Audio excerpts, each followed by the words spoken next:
ఇంతకుముందు ఎట్లాగైతే పార్టీకి ఇంపార్టెన్స్ ఇవ్వకుండా, నాయకులకు ఇంపార్టెన్స్ ఇవ్వకుండా, కార్యకర్తలకు ఇంపార్టెన్స్ ఇవ్వకుండా ఐపాక్ టీమును పెట్టుకొని, కొంతమంది కోటరీని అడ్వైజర్ల పేరుతో కోటరీని పెట్టుకొని తను తను మొండిగా తన అభిప్రాయమే కరెక్ట్ అన్నట్టుగా వెళ్ళిపోయాడు. అదే పద్ధతి ఇప్పుడు కూడా ఉంది. పార్టీ మామూలుగా రీజనల్ పార్టీలో నాయకుడే సుప్రీం అయినప్పటికీ దాంట్లో కూడా వివిధ కమిటీలు ఉంటాయి, పాలిట్ బ్యూరో ఉంటుంది. ఇవన్నీ ఏమీ నిర్మాణాలు లేకుండా ఉన్నా కూడా వాటిని ఏమి జగన్ పట్టించుకోకుండా ఓడిపోయి దారుణంగా ఓటమిచ్చినాక కూడా గుణపాఠాలు నేర్చుకోవట్లేదు. మళ్ళీ సేమ్ కోటరీనే ఉంది, సేమ్ బ్యాచ్తోనే తిరుగుతున్నాడు. ఎక్కువగా బెంగళూరు వెళ్ళిపోతున్నాడు. ఇక్కడ ప్రతి ఇష్యూ మీద చాలామంది అనుభవజ్ఞులు ఉన్నారు పార్టీలో, వాళ్ళతో చర్చించవచ్చు, వాళ్ళ అభిప్రాయాలు తీసుకోవచ్చు. అవేమి చేయట్లేదు. ఏదో మొక్కుబడిగా చేస్తున్నాడు తప్ప ఏమి చేయట్లేదు. ఆల్రెడీ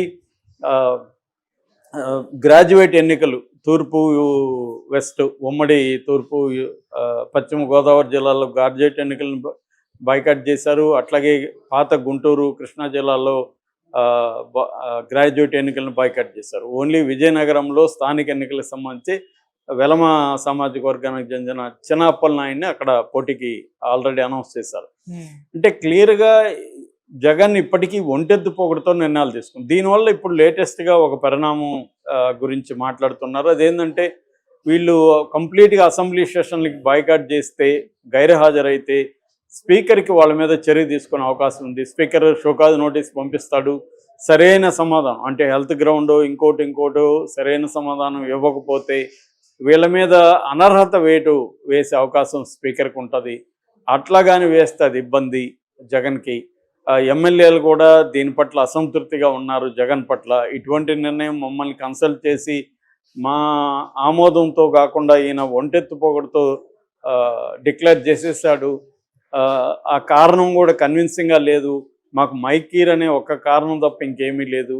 సో మైకీకపోతే అసెంబ్లీకి పోకూడదా అనేది వాళ్ళకు కూడా ఉంది. అవమానాలు వస్తే ఎదుర్కొందాం. మనం రాజకీయాల్లో రాజకీయాల్లో ఉన్నప్పుడు, పబ్లిక్ లైఫ్లో ఉన్నప్పుడు అన్నీ మనకు అనుకూలంగానే ఉండవు. అవమానాలు వస్తాయి, ఎదుర్కోవాలి. చంద్రబాబు కూడా అవన్నీ ఎదుర్కొని బయటకు వెళ్ళిపోయాడు. 2.5 సంవత్సరం చంద్రబాబు కూడా అసెంబ్లీకి రాలేదు. అంతకుముందు జగన్ కూడా అదే పని చేశారు.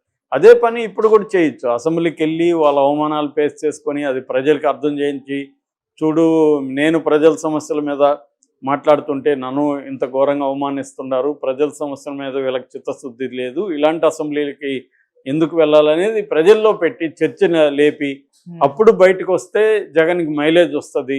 కానీ ఇప్పుడు ముందుగానే అదేదో యుద్ధం చేయకముందే ఆయుధాలని పక్కన పడేసినట్టుగా జగన్ పడేశాడు. సో ఒక మంచి ఆపర్చునిటీని జగన్ వదులుకున్నాడు. జగన్లో ఎటువంటి డ్రాస్టిక్ చేంజ్ లేదు. గతంలో ఎలా ప్రవర్తిస్తున్నాడు అలాగే ఉన్నాడు. బెంగళూరు వెళ్ళిపోతున్నాడు, ఇక్కడ ఎక్కువ టైం స్పెండ్ చేయట్లేదు, ఎక్కువ మందిని కన్సల్ట్ చేసి నిర్ణయాలు తీసుకోవట్లేదు అనేది అతని మీద ఉన్న విమర్శ. మరి ఇప్పుడు అనర్హత వేటు పడుతుందా? పడితే మరి 11 ఎమ్మెల్యేలు జగన్తో ఇంక్లూడ్ 11 మంది ఎమ్మెల్యేలు మీద అనర్హత పడితే పరిస్థితి ఏంటి? దీనికి ఇవన్నీ జగన్కి తెలీదా? జగన్కి కూడా తెలుసు కదా. మరి జగన్ ప్లాన్ ఏంటి? అతని దగ్గర ఏం ప్లాన్ ఉంది? ఇవన్నీ ఇవాళ చర్చనీయాంశంగా మారాయి. ఏదేమైనా జగన్ అనేక ఫ్రంట్లలో చూసినప్పుడు కష్టాల్లో ఉన్నట్టు కనబడుతుంది. ఒక పక్క ఇంట్లో ప్రాబ్లమ్స్, షర్మిలా విజయమ్మ జగన్కి యాంటీకి అవ్వడం. ఎప్పుడైతే విజయమ్మ జగన్కి యాంటీగా లెటర్ రాసిందో అప్పటి నుంచి జగన్కి అంతకుముందు ఉన్న కొంతగా సింపతి కూడా పోయింది. తల్లినే ఇలా అంటున్నప్పుడు జగన్లో ఏదో ప్రాబ్లం ఉందన్నట్టుగా జనం మాట్లాడుకునే పరిస్థితి.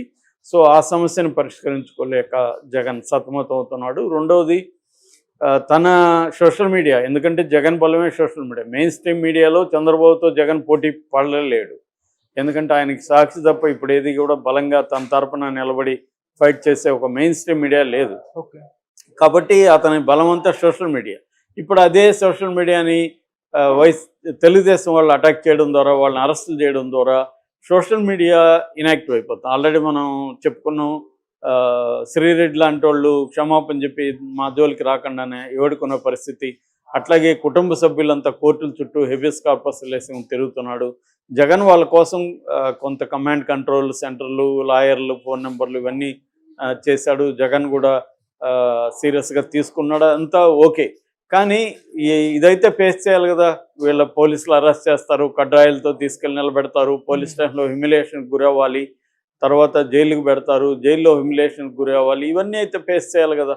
ఏదో ఒక పోస్ట్ పెట్టిన దానికి వాళ్ళు ఇంత ఫేస్ చేయాలి. ఎందుకురా మనకు జగన్ ఎలాగో గెలిచినాక మనల్ని పట్టించుకోడు, మనం ఎందుకు పోరాడాలన్న అభిప్రాయం వైసీపీలో కానీ కేడర్లో వస్తే మాత్రం జగన్కి ఖచ్చితంగా ఇబ్బంది. మరి జగన్లో నేనేం మాట్లాడగలను, ఆ ఎమ్మెల్యేలు ఏం మాట్లాడగలరు, ప్రతిపక్షం అయితే మాకు కొంత టైం ఉంటుంది, ప్రజల సమస్యల మీద మేము మాట్లాడగలుగుతాం. ఇప్పుడు అది లేకుండా ఇది చేస్తారనేది జగన్ చెప్తున్న కారణం. అయితే నిజానికి చాలామందికి నాలాంటి వాళ్ళకి కూడా డౌట్ వచ్చేది ఏంటంటే, సరే ప్రతిపక్షం లేదు, నువ్వు ఒక ఎమ్మెల్యే అంటే నీ నియోజకవర్గాన్ని నువ్వు బాధ్యత వహించాలి. అలాగే మిగతా ఎమ్మెల్యేలు 11 మంది ఎమ్మెల్యేలు ఉన్నారు, 40% ఓట్ షేర్ వచ్చింది. ఆ 2 నిమిషాల్లోనే మాట్లాడడానికి ట్రై చేయండి. ట్రై చేసి ఒకవేళ మీరు అక్కడ కుదరనప్పుడు బయటకు వచ్చేప్పుడు మాట్లాడండి. అసలు మేము ట్రై చేయము, మాకు ఇస్తే మైకి ఇంతసేపు ఇవ్వండి, లేకపోతే మేము రామనేది ఇది ఎక్కడ ధోరణి. సో ఒక జగన్ రాష్ట్ర ఒక పొలిటికల్ పార్టీలో ఒక పార్టీకి అధ్యక్షుడు అనేది పక్కన పెడితే బేసిక్గా ఒక ఎమ్మెల్యే కదా, ఎమ్మెల్యే నీ నియోజకవర్గ సమస్యలు నువ్వు మాట్లాడాలి కదా. అట్లాగే మిగతా 10 మంది కూడా వాళ్ళ నియోజకవర్గ సమస్యలు మాట్లాడాలి కదా. అందుకనే కదా మిమ్మల్ని గెలిపించింది ప్రధానంగా. అది చేయకుండా ఎస్కేప్ చేయడం కరెక్ట్ కాదనేది చాలామంది అంటున్నారు. షర్మిల కూడా మీరు అట్లాంటప్పుడు రిజైన్ చేయండి, మీరెందుకు మరి అసెంబ్లీకి వెళ్లకుండా మీరేం సాధిస్తారు అని ఆమె కూడా గట్టిగానే మాట్లాడింది. సో జగన్ మీద అన్ని వైపుల నుంచి ఈ విషయంలో విమర్శలు అయితే వస్తున్నాయి. తను సెల్ఫ్ గోల్ వేసుకుంటున్నాడు, దీనివల్ల కూటమికే లాభం, కూటమి మేము మైక్ ఇస్తాం రమ్మంటున్నారు. ఆయన అయ్యన్న పాత్రుడు స్పీకర్ కూడా మీకు మైక్ ఇస్తాం, మాట్లాడే ఛాన్స్ ఇస్తాం రండి, ఎందుకంటే అధికార పక్షం కాకుండా ఉండేది మీరే కాబట్టి మీకు మేము ఇస్తామని అంటున్నా కూడా జగన్ వెళ్ళట్లేదంటే జగన్ భయపడుతున్నాడు అని. జగన్ దేనికి భయపడుతున్నాడు అంటే, జగన్కి తెలుసు తను అసెంబ్లీకి వెళ్తే తనని అవమానిస్తారు, తనని హేళనగా మాట్లాడతారు, ఎందుకంటే వాళ్ళ సంఖ్య ఎక్కువ ఉంది అనేది. 164 మంది ఉన్నారు, వీళ్ళు 11 మంది, కాబట్టి ఖచ్చితంగా అవమానిస్తారనేది జగన్కు ఉండే భయం. ఆ భయంలో వాస్తవం ఉంది, ఎందుకంటే ఖచ్చితంగా అవమానిస్తారు వాళ్ళు. ఎందుకంటే జగన్ అవమానించలేదా తెలుగుదేశం వాళ్ళని, జగన్ నీచంగా మాట్లాడలేదా, జగన్ పార్టీ ఎమ్మెల్యేలు చంద్రబాబుని లోకేష్ని వాళ్ళందరూ నీచంగా మాట్లాడలేదా, ఖచ్చితంగా అవన్నీ జరుగుతాయి రేపు. కాబట్టి జగన్ కూడా వాళ్ళు గమ్మున ఉంటారు. ఇటు రఘురామకృష్ణరాజు ఉన్నాడు, పవన్ కళ్యాణ్ ఉన్నాడు, అనిత ఉంది, లోకేష్ ఉన్నాడు, చాలామంది అక్కడ ఉన్నారు రెడీగా. ఇంకా సాక్షాత్ అయ్యన్న పాత్రుడే ఒకప్పుడు జగన్ని సైకోని ఇంకోటి అని తిట్టిన వ్యక్తి. కాబట్టి ఖచ్చితంగా ఈ భయాలు అయితే జగన్ ఉంటాయి. కానీ దీన్ని ఎదుర్కొని అవమానాలకు గురయ్యి బయటకు వస్తే జగన్కు కూడా సింపతి వస్తుంది.